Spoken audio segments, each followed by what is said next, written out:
Morning folks, and welcome back. This week I want to show you around the OneTigris Tigersden tent. Now, I don't do a lot of review videos, as you know, but every now and again something comes along that catches my eye.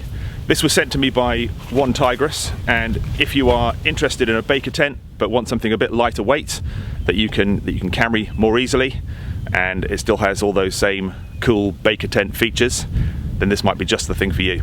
This is an extended version of the popular backwards bungalow tent that OneTigris make. Obviously the addition of the porch and it's slightly bigger make it ideal for sort of family trips really. It'll sleep 3 to 4 people easily. I'll come back to that in a minute. It weighs in at about 4.2 kilograms, I think 4.3 kilograms, complete with poles and pegs.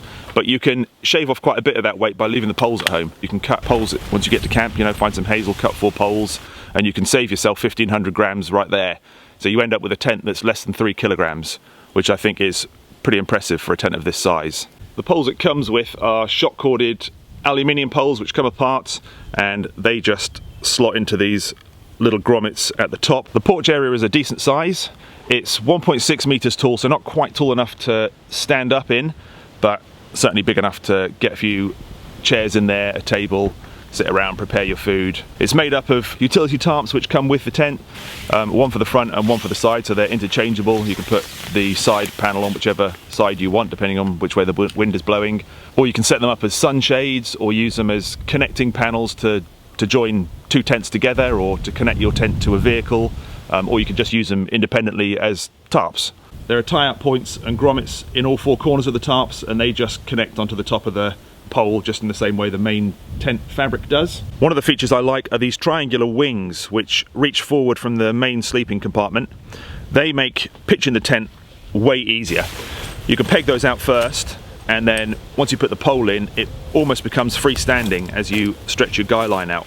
So it just makes pitching much easier if you're by yourself. They also give a bit more weather protection along the side of the tent where the tarp overlaps, so wind is less likely to blow right in. But the biggest bonus about it is that they form a weatherproof kind of door. If you lower the porch roof down in bad weather, there is a zip along each side, and that closes it right off. So you still end up with that triangular porch area for keeping your gear in, but it just keeps the weather from pounding against the sleeping compartment door, which is just mesh. The sleeping compartment on this tent is massive. It's 2.2 meters by 2.15, so plenty big enough for 4 fully grown adults to sleep in, or, you know, 2 or 3 of you with gear, or 1 and a big dog.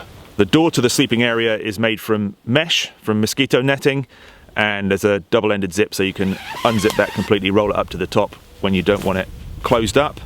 So loads of airflow in there. You're not going to have any problems with ventilation, certainly. Great in the summer, keep the mozzies at bay. And there's also a vent right at the back, so you get a good airflow right the way through. Tie-up points look really well made and strong. They've used a reinforced box stitch and good quality webbing, and there are little triangular reinforced sections on all those corners as well. Now, traditionally baker tents are made from canvas, which is reasonably fire resistant, which means that you can have a fire underneath the porch. Now obviously this is made from nylon. Don't think that you can have a fire underneath this porch, because, you know, nylon is highly flammable. It will just melt. You'll melt it, you'll destroy it, and obviously you're going to put yourself at serious risk. However, you can have a fire just outside the porch here. As long as you're sensible about it, you could place your fire in this sort of area here.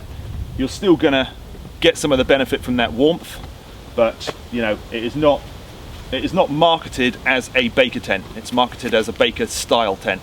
So please just be super careful with flame and fire.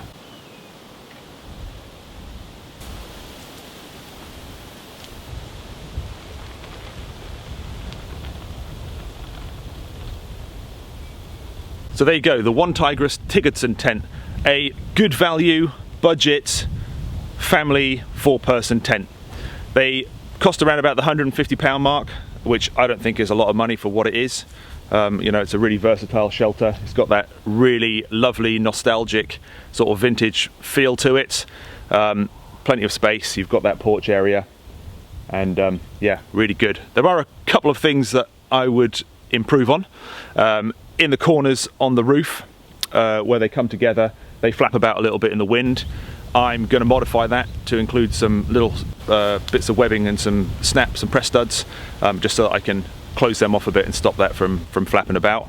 They've got the little downs down there, but they're just not joined in the corners. I would have liked to have seen poles supplied for the back of the tent, the little short poles. I had to make some up using aluminium tent poles that I already had, but it would be nice to have them supplied. Obviously, if you're going to go down the route of not taking the poles with you and cutting your poles when you get to camp, then that's not an issue, because you can just cut poles for there as well. You only get one side panel with it supplied. You get one side panel and one front panel, which is bigger. I'm going to make an additional side panel which will sit on a slope, and that way I can put a stove jack in it, and I can use my wood burning tent heater during the winter months to keep that porch area nice and warm. I'll use this tent for canoe trips when I don't want to take my big canvas baker tent with me. Some of you may have seen the video of me making that thing, and it's great. It's lovely. It's a lovely tent, but the thing is so heavy. It's big wooden poles, you know, heavy canvas. It's just if I've got to carry gear anywhere, I don't want to be carrying that thing around. So any canoe trips where there are portages involved, no. I'll go for a lighter weight option, and this might be perfect for it. I wouldn't take it backpacking. You know, it's quite a heavy tent really for that sort of thing. I would choose a lighter weight option, you know, tarp and bivvy, hammock, something like that. But yeah, certainly canoe trips and car camping, ideal. Yeah, it's a really nice tent. Thanks for watching, and I'll see you soon.